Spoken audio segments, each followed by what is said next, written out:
We will start by giving you an overview of the BING. The BING is the Brain Imaging Network Grid, which is the IT infrastructure of the Brain Imaging Network. And I will show you what is the infrastructure that is now in place, available for the users of the now six universities, and what is its current status.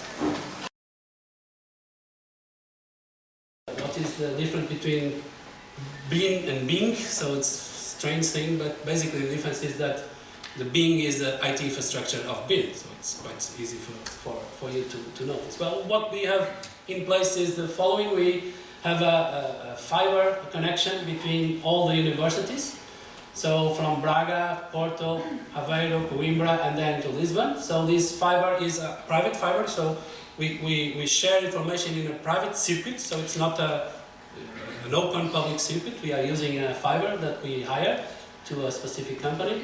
Then in Coimbra, as you know, we have a brain imaging center where we have our main machine and is our main data provider. And we have clients, as I call them, for basic and clinical neuroscience.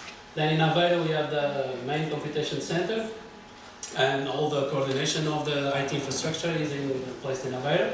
In Porto, we also have colleagues from the engineering faculty which also share a cluster computer with us, and so they are also interested in the engineering area. And in Minho, we have also basic and clinical neuroscience. Now in Lisbon, we have the fifth university some time ago, which is the Catholic University, which is also a neuroscience client, and as Miguel just announced, the University of Lisbon is also joining our network in the coming months.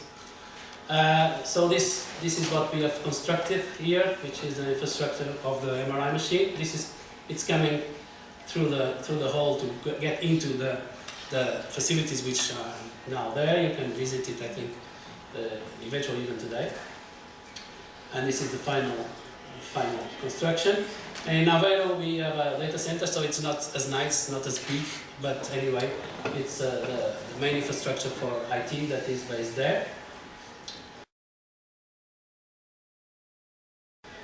And the BING objectives are very simple. So, of course, it's to provide IT infrastructure, offer high-performance storage and computation environment for the neuroscientists that are working within the brain imaging network with the data that we are generating.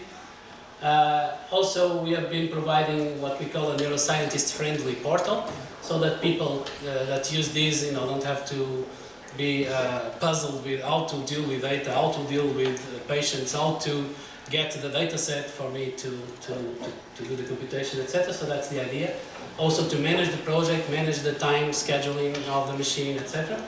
Then also a very important objective is to encourage multi-node scientific collaborations, for example, data sharing, something that we find very important, which is not always easy, but I think it's very important for the research in this area. Telepresence is something that we also want to and are actually providing. So we are not a big center like you were showing. We're not a center concentrated. We are a dispersed center. So we use the IT technology to construct what we call a virtual organization. And so we try to provide this infrastructure so that people are more connected. And you will see an example of video conferencing and telepresence. Also, important thing is that we should enforce the establishment of standards for data procedure sharing, and also for the ways that the data can be actually shared and joined into different studies. So even data from different procedures can eventually be shared for specific studies in the future.